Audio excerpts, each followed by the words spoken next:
কথায় যাচ্ছে যে সুখে থাকতে না ভূতে গেলায়, তো এই প্রিসাইডিং অফিসারদের তাই হয়েছে।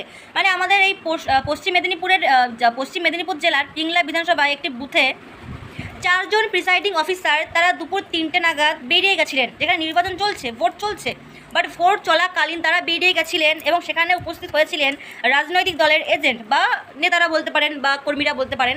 তো একটি বিশেষ পার্টির কিছু পলিটিক্যাল নেতারা সেখানে উপস্থিত হয়েছেন এবং ভোটটা কিন্তু তারাই করেছেন।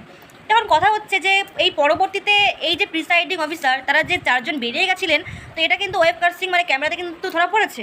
নির্বাচন কমিশনের কাছে এই খবর চলে গেছে এবং নির্বাচন কমিশন জিজ্ঞাসা করেছেন যে আপনারা সে সময় সেখান থেকে কেন চলে গিয়েছেন, এবং তারা পরে কারণ জানায় যে আমরা গেছিলাম খেতে। তো এখন কথা হচ্ছে যে আপনাদের খিদে পাবে, আপনারা খেতে যাবেন, সব কিছু ঠিক আছে, কিন্তু সেখানে আপনারা যদি কোনো রকম কোনো কাজের জন্য বাইরে যান, তাহলে সেখানে আপনাদের পরবর্তীতে আপনাদের কাজের দায়িত্ব দেওয়ার জন্য কিছু মানুষকে সেখানে রাখা হয়েছে, হায়ার করা হয়েছে, কিন্তু আপনারা তাদেরকে দায়িত্ব না দিয়ে আপনারা আপনাদের মতো সেখান থেকে চলে গিয়ে খেতে যাচ্ছেন আপনারা।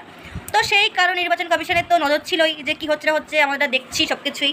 তো এখন এই যে 4 জন প্রিসাইডিং অফিসার তাদেরকে সাসপেন্ড করে দেওয়া হয়েছে। মানে আমি তো প্রথমেই বললাম যে সুখে থাকতে ভূতে গেলায়, তো এদেরকেও মানে এদেরও সেম তাই হয়েছে, এদেরও সুখে থাকতে ভূতে কেলিয়েছে।